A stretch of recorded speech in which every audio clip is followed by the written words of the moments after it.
Hello all, welcome back to Sri vlogs. ఇవాళ video Varalakshmi Vratam మేము ఎలా చేసుకున్నామో ఈ వీడియోలో చూడండి. ఈ అమ్మవారి విగ్రహానికి అయితే చిన్న చిన్న బ్యాంగిల్స్తో ఇలా దండలాగా గుచ్చి వేసాము. ఇంకా అమ్మవారిని చక్కగా గులాబీ పువ్వులతో డెకరేట్ చేసాము. తర్వాత అమ్మవారి పటానికి ఇలా హారంతో డెకరేట్ చేసి పువ్వులు పెట్టామండి. ఈ బ్యాక్గ్రౌండ్ క్లాత్ వచ్చేటప్పటికి మన బాబా శాలువా అనమాట. ఈ శాలువాని ఇలా బ్యాక్గ్రౌండ్ కట్టేసి దానికి పువ్వులతో డెకరేట్ చేసాము.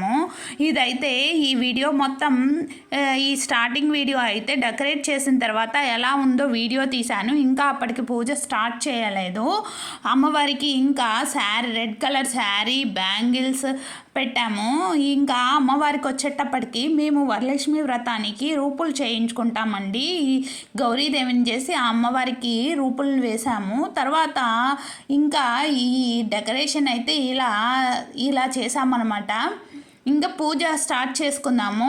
పూజ స్టార్ట్ చేసుకొని దీపాలు వెలిగించుకొని మనమైతే ఇప్పుడు గౌరీదేవికి ఎలా పూజ చేసుకోవాలో చూద్దాము.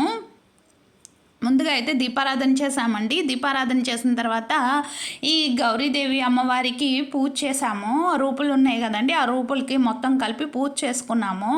ఆ రోజైతే నాకు అసలు బాగాలేదండి. సో అందుకని చెప్పేసి మొత్తం ఇంట్లో పనులన్నీ మా అత్తయ్య గారే చేశారు. ప్రసాదాలు కూడా మా అత్తయ్యే చేశారు. ప్రసాదాలు వచ్చేటప్పటికి మేము స్వీట్ పొంగలి, పులిహోర, శనగలు ప్రసాదంగా పెట్టాము. ఇలా పూజ చేసుకున్నాము. పూజ చేసుకొని మామూలుగా మేమైతే హైదరాబాద్లో ఉంటామండి. ఎప్పుడు విడిగా చేసుకుంటూ ఉంటాము. ఈ ఇయర్ లాంగ్ వీకెండ్ రావడం వల్ల మేము కూడా మా ఊరు వెళ్ళి అక్కడ చేసుకున్నాము. నాకైతే చాలా బాగా హ్యాపీగా అనిపించింది. ఇంకా ఆ రోజు హాలిడే అవ్వడం వల్ల పిల్లలు అయితే గొడవ చేస్తూ చాలా సందడిగా ఉంది.